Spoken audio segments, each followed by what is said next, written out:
Hello YouTube, welcome to Sunday in the shop. It's actually Saturday. It's only about 50 degrees out. I have the stove going. Oh boy, it's hot over there. It's over 80 degrees. Just burning some old pallet wood. But we are figuring out how much weight we want on our bobber. We have a bigger bobber. This is 1.5 inches. And somebody tell me the name of that lure, but we're going to try it. We're going to put this on our collapsible Shakespeare pole, and we'll just have a sinker down at the bottom. That's just all hooked together like that just for the weight. You know what I mean? And then your lure will be whatever off on your leader going off to the side. We have a slip bobber for our other regular fishing reel. We'll show that sometime. But we'll show the parts, the little knots and stuff. But that seems to be okay, that size. I need a little scale to weigh them weights, because I have so many weights and I don't know the weights of them. You know, the size. I mean, it's been so many years since I did this, but that seems to work for me.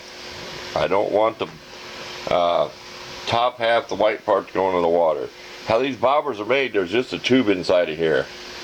So you always wonder with the spring and the hook why they don't get water. There's a tube in there. So the water can't get to where the hook and stuff is. So they are airtight unless you get a crack in them. So enough of that. Let's go off and we'll take a look and see what tackle I have in the tackle box that we're going to be using. Okay, here's our $5 tackle box at Walmart. Of course, I modify everything I buy.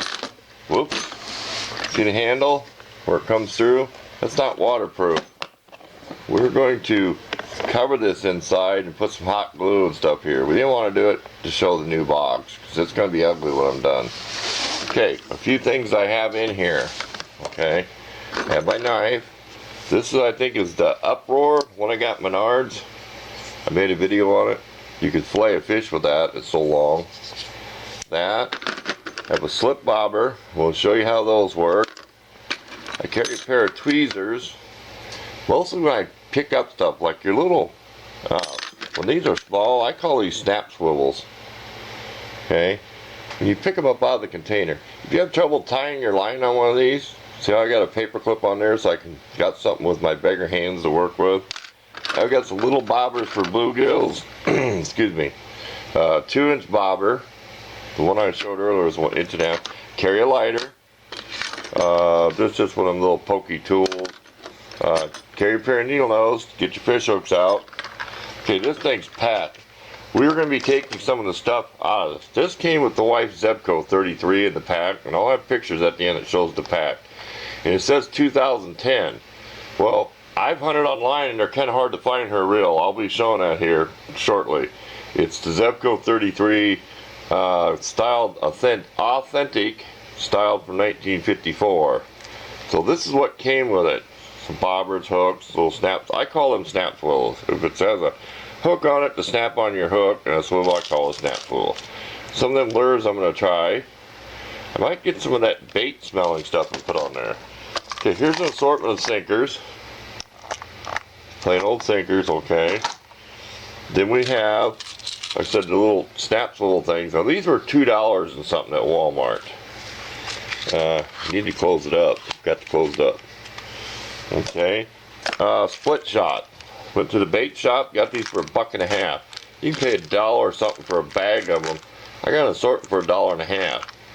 And so if I buy any little bags, I'll always have that little container for it. So that was the thing I was looking for. Because if you see, I've got 3 compact little containers to carry stuff in.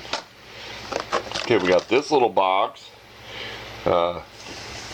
We'll show that in more detail here shortly. Okay, here's a box of hooks. Somebody tell me the brand name. They're not Eagle Claw, but they are a good brand name because they always came in this yellow box. And these are old. Some of this stuff is old. This is what they call like a snell. You know when you have your hook and your line on it? I picked out 3 sizes I think we'll use. I got to twist them on there because they're folded over. I put them in a little container, which I may never use them. Here's the package that we'll put off to the side for the slip bobber stuff. I even have a couple of cards in here.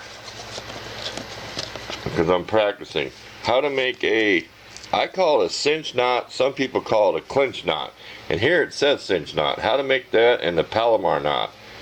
So I have these in here in case I don't remember how to do it.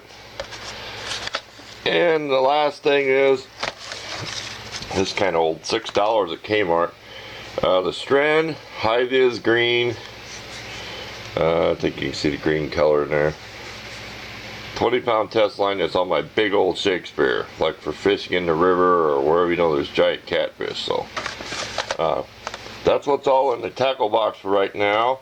Okay, we'll pause and then we'll show you how we got the stuff to use a slip bobber. Okay, if we can get the light right, we always got that reflection in here. Okay, I know fishermen know what this is. This is for people who've never, done this before. And I've never used one. I've seen them use. This is a slip bobber. Your line goes all the way through, okay? Now, the purpose of that is, you have these little things. If you could tell they're on a little tube, I'll take a picture of that.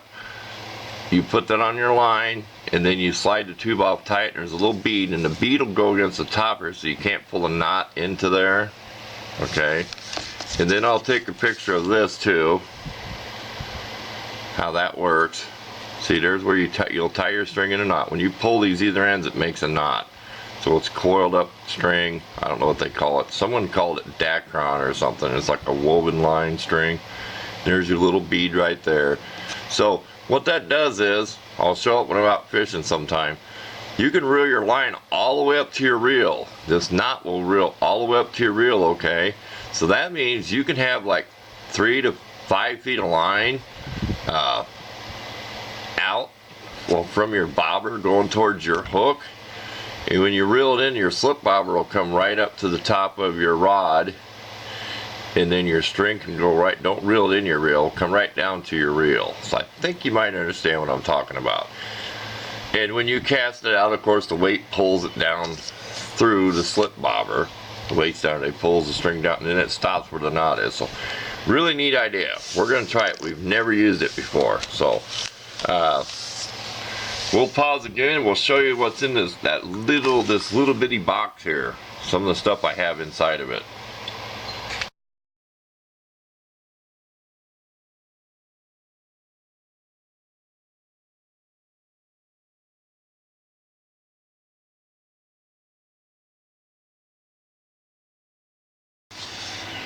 Okay, here's what we have in our little box. We've had some of this stuff in here for a long time. Those are the little knots I said for the slip bobber. Carry a pair of fingernail clippers. This is a real small multi-tool. I don't know if I did a video on it. You can still buy these. I cannot tell you the brand name. I found them somewhere online. There's still a company that sells these. It might even be like the Berkeley Fishing Lure Company or something. They still sell things like that. We got some hooks here, different sinkers, a few split shots here. I like to got those little wings on there where you can squeeze them on and off. And these, there's one down in here. I don't think the camera's gonna pick it up. I may take a picture of a bigger one. They're made for when you put them on. You can go like this and open them back up, see that? Then you can squeeze them down with the pliers so you can remove them. That's what I like. These are called egg sinkers. There's other names. These are where your line goes through and it'll lay on the bottom. Like say you're in the sand, there's no rocks. And you can put this on your fishing line so your weight goes to the bottom. And then your line slides through here and this lays and your line floats up out of it. And these are 3/8 of an ounce. I put the sticker on there. Some big swivels and some small swivels in case I want to rig up something exotic. I've never really used a lot of this fancy stuff, but I want to learn how to do some of it for different lures and stuff. So that's it for that. We'll just put this back in here. And the last thing we'll show today is the Weiss fishing rod and how I rigged up that Shakespeare collapsible pole, how I've got the string on it. So hang in there, we're almost done. Okay, this is the Weiss steering reel. We're going to retire that Zebco 33 if you've seen the video where I fixed it. there is all kinds of Zebcos out there with the 33 number on it, which is confusing. There's platinum, there's all kinds of shape. This one says, I have a picture of it, it says authentic, and from established 1954. This is a really nice reel. Can't tell you how good the ball bearings are in it. Got the drag set real light. Oh, the drag is super great for small stuff. You can get it really sensitive, like here when I'm turning it. That's like if the fish was pulling the line out. And of course, it's right here. Really nice. And I did put some different grease in it. Actually, almost a pretty big handle for what it is. And this is the Shakespeare 6-foot rod. I have pictures at the end, the number off the rod. This is really nice. I'd like to have this for myself instead of the cheap $10 one.